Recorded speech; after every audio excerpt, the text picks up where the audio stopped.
بسم الله الرحمن الرحيم. اقرأ باسم ربك الذي خلق خلق الإنسان من علق اقرأ وربك الأكرم الذي علم بالقلم علم الإنسان ما لم يعلم. صدق الله العظيم. اقرأ باسم ربك الذي خلق. آپ پڑھیں اپنے رب کے نام سے جس نے پیدا کیا. خلق الانسان من علق. اس نے پیدا کیا انسان کو خون کے لوتھڑے سے. اقرأ. آپ پڑھیں. وربک الاکرم. اور آپ کا رب بڑے اکرام والا ہے، بڑے کرم والا ہے. الذی علم بالقلم. جس نے تعلیم دی قلم کے ذریعے. علم الانسان ما لم يعلم. سکھایا انسان کو وہ کچھ جو وہ نہیں جانتا تھا. اس سورت کا نام سورہ علق ہے. سورت کی دوسری آیت میں لفظ علق آیا ہے. اسی نام سے اس سورت کو موسوم کیا گیا ہے. یہ قرآن پاک کی وہ سورت ہے جو سب سے پہلے نازل ہوئی ہے. اس کی ابتدائی 5 آیتیں سب سے پہلے نازل ہوئی ہیں. نزول کے اعتبار سے اس کا پہلا نمبر ہے. اس سورت میں 1 رکوع اور 19 آیتیں ہیں. اس کا شان نزول اس طرح ہے. حضرت صلی اللہ علیہ وسلم نبوت ملنے سے پہلے غار حرا میں تشریف لیا کرتے تھے.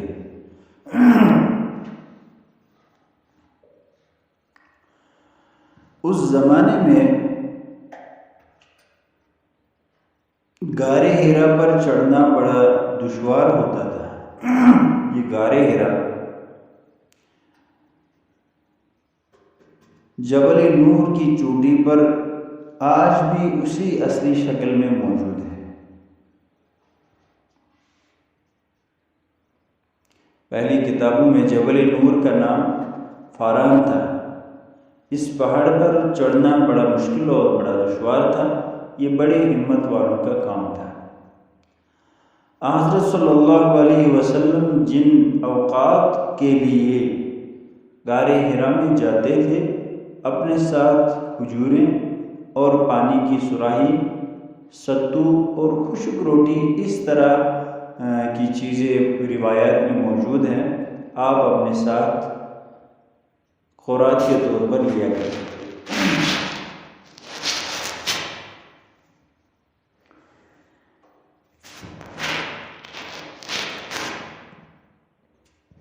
اور پھر اسی غار حرا میں عبادت کرتے تھے.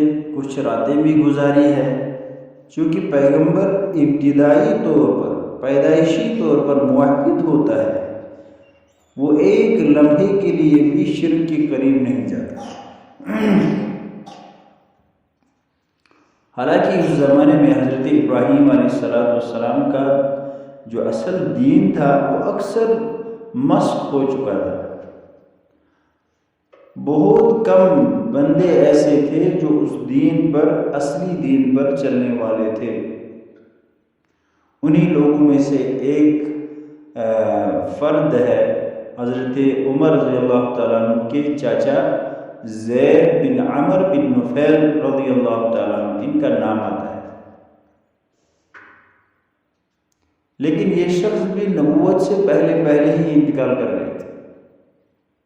ان کے بارے میں لکھا ہے یہ مشرکوں سے کہا کرتے تھے کہ ظالموں، تم نے اللہ کے گھر میں بت پرستی شروع کی ہے. ابراہیم علیہ السلام کے طریقے پر تم کیوں نہیں چلتے؟ تو خیر، شان نزول ان ابتدائی 5 آیات کا یہ ہے.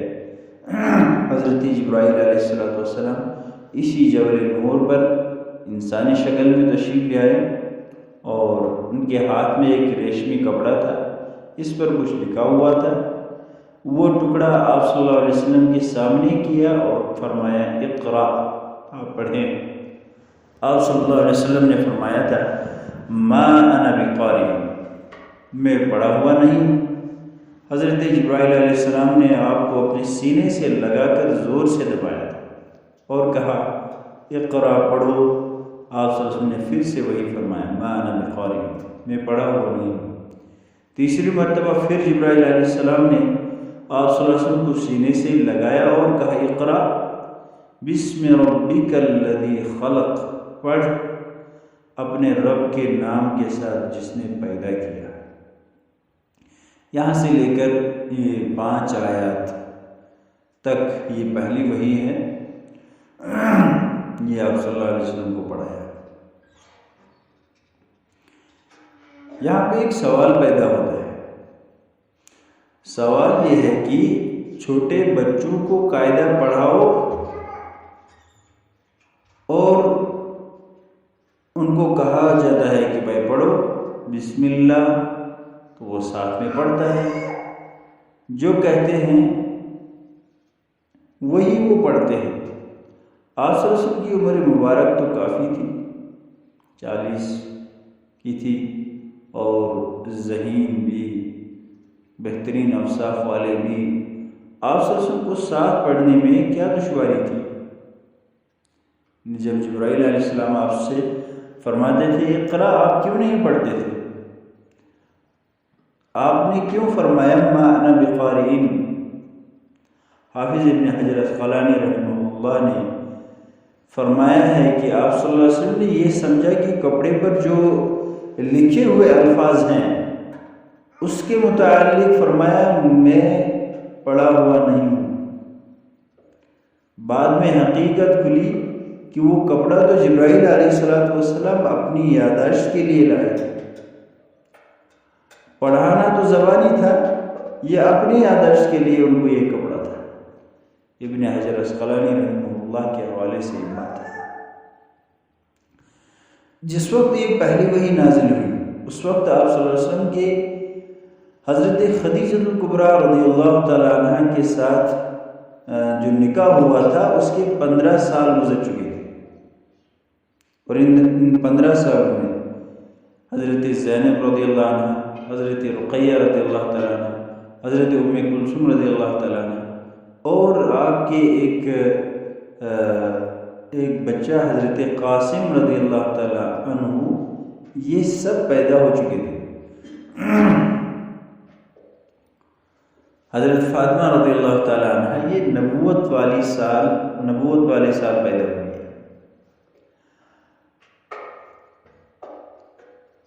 اس وحی کے بعد آپ صلی اللہ علیہ وسلم جس وقت گھر تشریف لائے تو آپ بڑے کچھ گھبرائے ہوئے تھے، اس لیے جو ہی گھر پہنچے تو حضرت خدیجہ رضی اللہ تعالیٰ عنہ سے فرمایا زملونی زملونی، مجھے کمبل اڑاؤ، مجھے کمبل اڑاؤ۔ آپ صلی اللہ علیہ وسلم کو کمبل اڑایا گیا اور آپ نے فرمایا کہ مجھے یوں محسوس ہوتا ہے کہ میری جان نکل جائے۔ نبوت کا بوجھ بے انتہا زیادہ ہوتا ہے،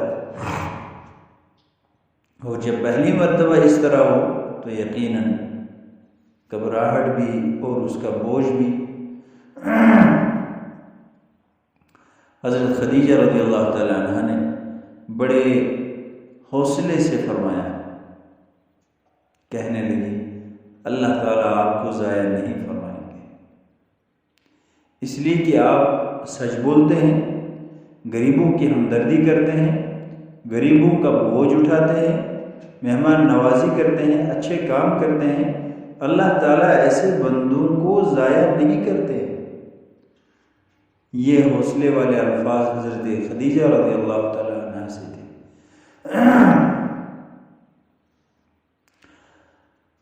اس کے بعد حضرت خدیجہ رضی اللہ تعالیٰ عنہ نے نبی اکرم صلی اللہ علیہ وسلم کو اپنے چچا زاد بھائی ورقہ بن نوفل کے پاس لیا تھا۔ اور یہ ورقہ بن نوفل کون تھا؟ یہ پہلے مشرک تھا، پھر عیسائی ہو گئے تھے، اور تورات اور انجیل کے بہت جاننے والے تھے۔ لوگوں کو انجیل عربی سے عبرانی زبان میں لکھ کر دیا کرتے تھے، ان کا کام یہی تھا۔ لیکن جس وقت رسول اللہ صلی اللہ علیہ وسلم کے سامنے پہنچے، یہ اس وقت نابینا تھے، لہذا حضرت خدیجہ رضی اللہ تعالیٰ عنہ نے فرمایا یہ اپنے بھتیجے ہیں، ذرا ان سے سنیے یہ کیا سناتے ہیں۔ آپ صلی اللہ علیہ وسلم کے حالات ان کے سامنے بیان فرمائے۔ آپ نے اپنی باتیں سنائی کہ میں جبل نور پہ تھا، وہاں پہ اس غار میں تھا، اور وہاں پہ ایک شخص آیا، اس نے مجھے اس طرح کہا پڑھو، پھر مجھے 5 آیتیں پڑھائی، وہ 5 آیتیں سنا کر سنائیں۔ ورقہ بن نوفل نے اس وقت ایک لفظ کہا ہے، ذالک الناموس الذی، یہ وہی فرشتہ ہے جو حضرت موسیٰ علیہ السلام پر نازل ہوا تھا۔ کاش میں اس وقت زندہ ہوتا، یا کاش میں اس وقت زندہ رہوں جس وقت لوگ آپ کو یہاں سے نکالیں گے تو میں تمہاری مدد کروں۔ بخاری شریف کی روایت ہے، آپ صلی اللہ علیہ وسلم نے فرمایا کیا مجھے لوگ یہاں سے نکالیں گے؟ تو ورقہ نے کہا ہاں، جو بات آپ صلی اللہ علیہ وسلم کو ان لوگوں سے کہنی ہے، اور جو پیغمبر بھی جس علاقے میں جس بستی میں آیا ہے، اور وہ جب اپنے امت کو یہ باتیں کہتا ہے تو اس کو لوگ پہلی ہی بات میں مانتے نہیں ہیں، اسی لیے بعض انبیاء کو قتل کیا گیا، بعض کو نکالا گیا، بعض کو چیرا گیا، لہذا آپ کو بھی اس بات کے عوض میں اپنی اس مبارک شہر سے نکالا جائے گا۔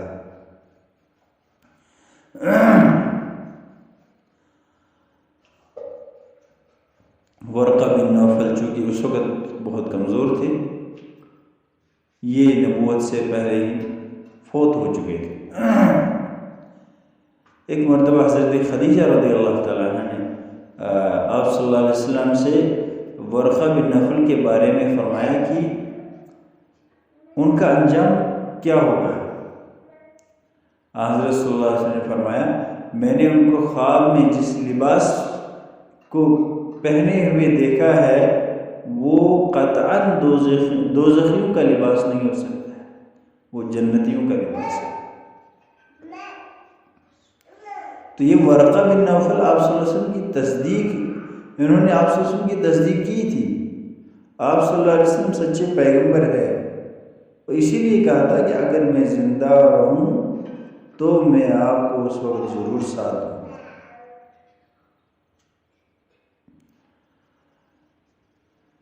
لیکن ورقہ بن نوفل سے پہلے چونکہ حضرت خدیجہ رضی اللہ تعالیٰ عنہ واضح طور پر ایمان لائی تھی، لہذا اولیت میں حضرت خدیجہ رضی اللہ تعالیٰ عنہ ہے۔ مردوں میں سب سے پہلے حضرت ابو بکر صدیق رضی اللہ تعالیٰ عنہ، غلاموں میں سب سے پہلے حضرت زید بن حارثہ رضی اللہ تعالیٰ عنہ، اور بچوں میں حضرت علی رضی اللہ تعالیٰ عنہ، یہ سب سے پہلے مسلمان ہوئے ہیں۔ تو اس موقع پر یہ 5 آیتیں نازل ہوئی تھی، اقرأ بسم ربک الذی خلق،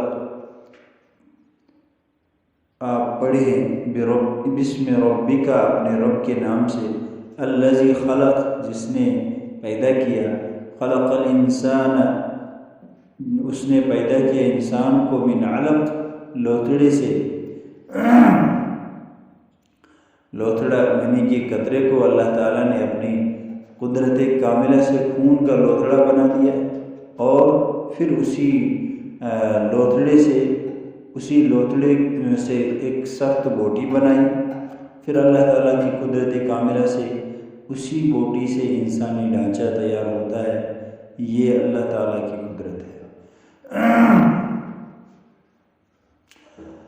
اقرأ، آپ پڑھیں، اور ربک الاکرم، آپ کا رب بڑے کرم والا ہے، بڑے مہربانی کرنے والا ہے، الذی علم بالقلم، جس نے تعلیم دی قلم کے ذریعے، قلم کے ذریعے نشر و اشاعت ہوتی ہے، علم پھیلتا ہے، قلم علم کا ایک ذریعہ ہے۔ علم الانسان ما لم یعلم، سکھایا انسان کو وہ کچھ جو وہ نہیں جانتا ہے، ان چیزوں کی تعلیم دی جن کا اس کو علم بھی نہیں تھا۔ دنیا کا علم حاصل ہوا، آخرت کا بھی علم حاصل ہوا۔ آج انسان دنیا سے زمین سے ستارے تک جانے کا ارادہ کرتا ہے تو یہ پورا کا پورا علم اللہ تعالیٰ نے اس کو عطا فرمایا۔ اللہ پاک ہمیں کہنے سننے سے زیادہ عمل کی توفیق عطا فرمائے، قرآن پاک کا فہم اور سمجھ نصیب فرمائے۔ وآخر دعوانا ان الحمد للہ رب العالمین۔